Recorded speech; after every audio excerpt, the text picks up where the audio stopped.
to get the lesson here. We have to get the lesson here. Paul said in verse 3, I would have you know that the head of every man is Christ. The covering of every man is Christ. The head of the woman is the man. The covering of the woman is the man. And the head of Christ is God. The covering of Christ is God. Every man praying or prophesying having his head covered, see, dishonors his head. And Paul is showing us that a ministry, a man that would allow something to come between him and his head, which is Christ. I could have a board of deacons in this church that absolutely begins to govern my ministry. A board of deacons in this church that tells me I can't preach this message because I offended someone. Then I have covered my head with a covering that's dishonorable to Christ. See, the covering has nothing to do with a hat. The covering has nothing to do with a sheet or a shawl or a piece of cloth. See, the covering refers to authority. See, authority. See, Christ has a covering or a head over him, and that's God.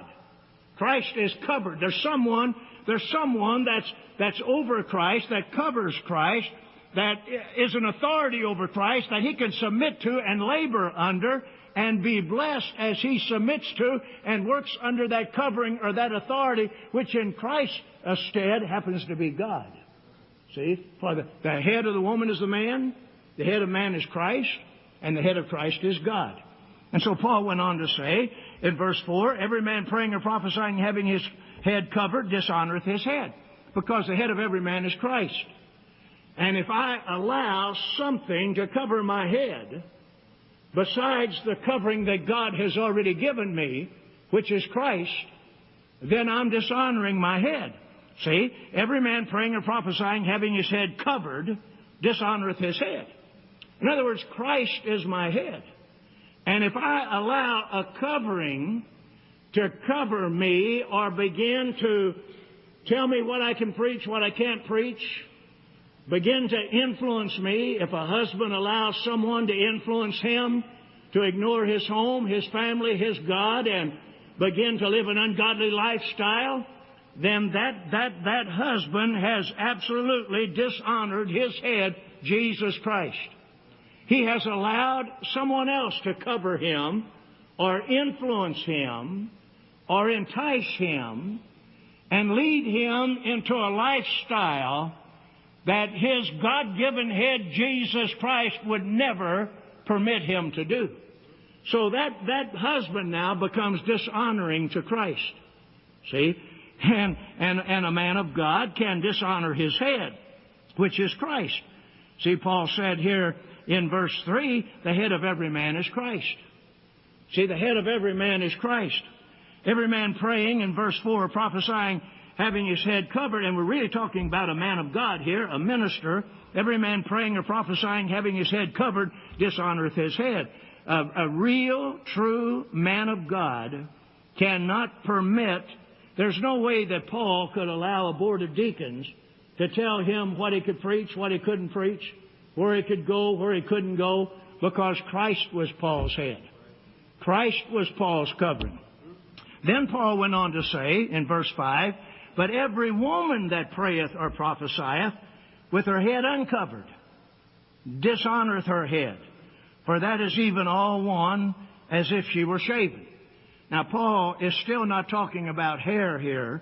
He said, every woman that prayeth or prophesieth with her head uncovered. Now, Paul has already said in verse 3, but the head of the woman is the man.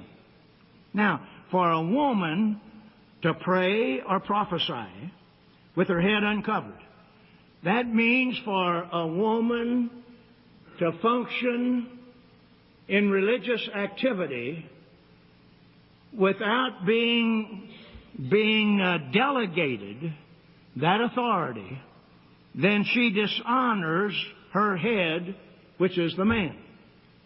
That would be like for a sister in this church to go across town or to one of these little neighboring cities and start holding prayer meetings. And you're doing that with your head uncovered. In other words,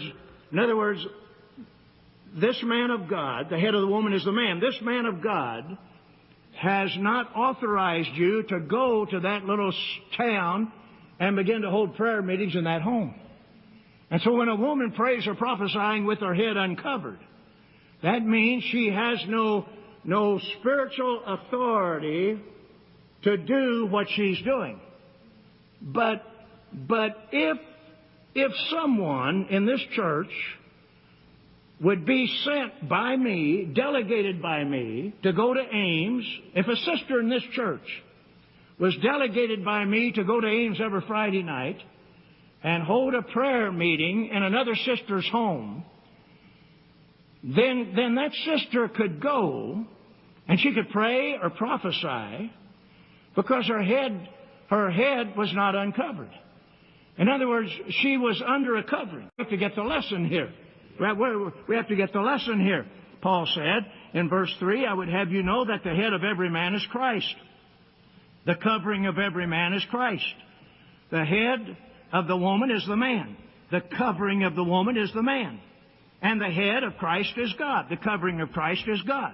Every man praying or prophesying having his head covered, see, dishonors his head. And Paul is showing us that a ministry